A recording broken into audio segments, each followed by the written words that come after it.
अपनी माटी अपनी थाती। मेरे इस YouTube चैनल में आपका स्वागत है। मैं अंजनी निगम आपको बताऊंगा अपने देश के महापुरुषों, देश की परंपराओं और वैभव की वह कहानियां जिन्हें सुनकर आप गर्व का अनुभव करेंगे। यह इतिहास की विडंबना है कि अनेक क्रांतिकारी स्वतंत्रता के युद्ध में सर्वस्व अर्पण करने के बाद भी अज्ञात या अल्पज्ञात ही रहे। ऐसे ही एक क्रांतिवीर थे बटुकेश्वर दत्त, जिनका जन्म 18 नवंबर 1910 को बंगाल के बर्धमान जिले के ग्राम ओएरी खंडाघोष में हुआ था। उनके पिता घोष्ठ बिहारी दत्त उत्तर प्रदेश के कानपुर की एक दवा कंपनी में काम करते थे और यहीं रहने लगे। इसलिए बटुकेश्वर दत्त की शिक्षा पीपीएन कॉलेज में हुई। उन्होंने 1924 में मैट्रिक की परीक्षा पास की और तभी माता पिता दोनों का देहांत हो गया। उन दिनों कानपुर क्रांतिकारियों का केंद्र बन चुका था।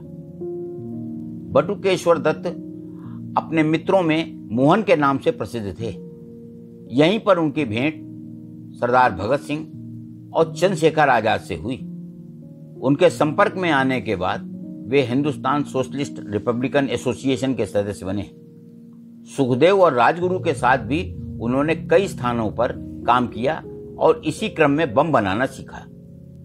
बटुकेश्वर दत्त को देश ने सबसे पहले 8 अप्रैल 1929 को तब जाना जब उन्होंने भगत सिंह के साथ दिल्ली की सेंट्रल असेंबली में बम फेंककर धमाका कर गिरफ्तारी दी। दरअसल उसी दिन असेंबली में पब्लिक सेफ्टी बिल पेश किया जाना था। बटुकेश्वर दत्त भगत सिंह के साथ किसी तरह बचते बचाते 2 बम ले जाने में कामयाब हो गए। जैसे ही असेंबली में बिल पेश हुआ, विजिटर गैलरी में मौजूद भगत सिंह और बटुकेश्वर दत्त ने दोनों बम उस ओर उछाल दिए जहां की बेंचें खाली थीं। दोनों ने पर्चे फेंके और इनकलाब जिंदाबाद, साम्राज्यवाद मुर्दाबाद के नारे भी लगाए। इसके बाद 6 जून 1929 को न्यायालय में दोनों ने एक लिखित वक्तव्य दिया जिसमें क्रांतिकारी दल की कल्पना, इनकलाब जिंदाबाद का अर्थ और देश की व्यवस्था में आमूल परिवर्तन की बातें कही गईं। जेल में राजनीतिक बंदियों पर हो रहे अत्याचार एवं उनके अधिकारों पर 114 दिन तक भूख हड़ताल भी की। भगत सिंह, सुखदेव और राजगुरु को फांसी की सजा घोषित हुई, जबकि दत्त को आजीवन कारावास। इससे वे बहुत दुखी और अपमानित महसूस कर रहे थे। जब इस बात की जानकारी भगत सिंह को मिली तो उन्होंने दत्त को पत्र लिखकर कहा कि हम तो मर जाएंगे, पर तुम जीवित रहकर दिखा दो कि क्रांतिकारी जैसे हंसकर फांसी पर चढ़ता है, वैसे ही वह अपने आदर्शों के लिए हंसते हुए जेल की अंधकारपूर्ण कोठरियों में यातनाएं और उत्पीड़न भी सह सकता है। 23 मार्च 1931 को लाहौर जेल में भगत सिंह आदि को फांसी हुई और बटुकेश्वर दत्त को पहले अंडमान के सेलुलर और फिर 1938 में पटना जेल में रखा गया। जेल में वे क्षय रोग और पेट रोग से पीड़ित हो गए। 8 सितंबर 1938 को वे कुछ शर्तों के साथ रिहा किए गए, पर 1942 में भारत छोड़ो आंदोलन में भाग लेने के कारण उन्हें फिर से जेल भेज दिया गया। 1947 में देश आजाद होने पर वे पटना में ही रहने लगे और नवंबर 1947 में अंजलि दत्त से विवाह कर लिया।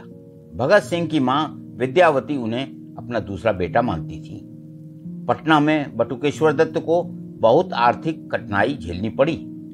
उन्होंने एक सिगरेट कंपनी के एजेंट तो कभी टूरिस्ट गाइड के रूप में काम किया। उनकी पत्नी ने एक विद्यालय में नौकरी की। बताते हैं कि पटना में बसों के लिए परमिट मिल रहे थे तो उन्होंने भी आवेदन किया। वहां के कमिश्नर के सामने पेशी हुई तो उनसे कहा गया कि वे स्वतंत्रता सेनानी होने का प्रमाण पत्र प्रस्तुत करें, जिससे वे बहुत निराश हुए।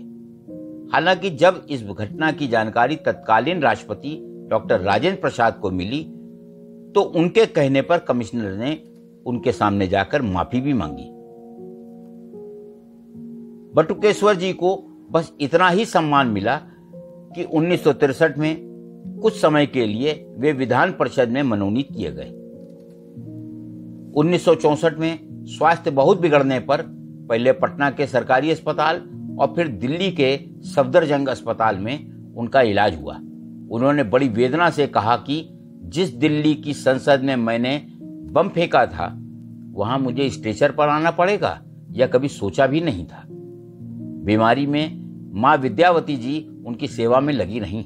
राष्ट्रपति, प्रधानमंत्री और पुराने साथी अस्पताल में उनसे मिले, किंतु 20 जुलाई 1965 को इस क्रांतिवीर ने शरीर छोड़ दिया।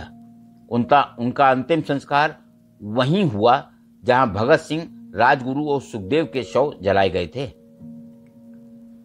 अपने मित्रों के साथ बटुकेश्वर दत्त आज भी वहां शांति से सो रहे हैं।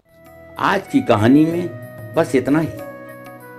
हम जल्द हाजिर होंगे एक नई गौरवशाली गाथा के साथ। जुड़े रहिए हमारे चैनल अपनी माटी अपनी थाती के साथ। और हाँ, यदि आपने हमारे चैनल को अभी तक सब्सक्राइब नहीं किया है तो जरूर कर दें, ताकि आपको मिलती रहे नित नई जानकारी। नमस्कार।